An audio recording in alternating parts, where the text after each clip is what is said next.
সরদি উদ্যানে আছেন সহকর্মী সিরাত আল মুস্তাকিম, যুক্ত হচ্ছি তার সাথে। মুস্তাকিম, নিশ্চয়ই শুনতে পাচ্ছেন আমাকে। মুস্তাকিম, হেফাজতের যেই সমাবেশের ডাক দিয়েছে আজকে, আপনি সকাল থেকে সেখানে রয়েছেন এবং এই মুহূর্তে আসলে নেতৃবৃন্দের কাছ থেকে কি ধরনের বার্তা পেয়েছেন এবং এর বাইরে কি তথ্য রয়েছে বিস্তারিত জানাবেন আমাদের।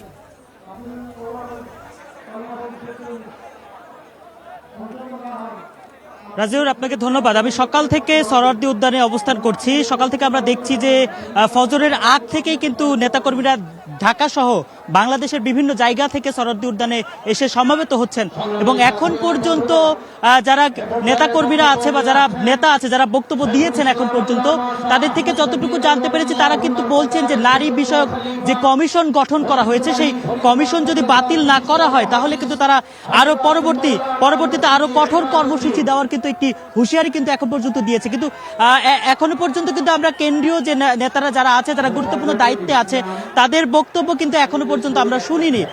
এখন পর্যন্ত যদি বলতে চাই, সরোয়ার্দী উদ্যান কিন্তু মোটামুটি জনসমুদ্রে পরিণত হয়েছে। হাজার হাজার নেতাকর্মীরা কিন্তু এই সরোয়ার্দী উদ্যানে অবস্থান করছেন এবং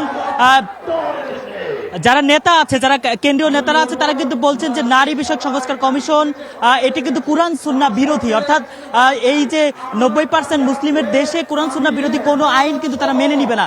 এবং একটু জানিয়ে রাখি, সেটি হচ্ছে যে শাপলা চত্বরের গণহত্যা সহ আওয়ামী ফ্যাসিবাদী আমলে যে ধরনের গণহত্যা চালানো হয়েছে সেগুলোর বিচারও কিন্তু দাবি করছে।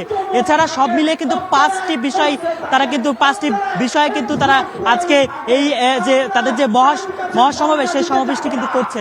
রাজিউর, এখন পর্যন্ত এই ছিল আমার কাছে সরোয়ার্দী উদ্যান থেকে সর্বশেষ।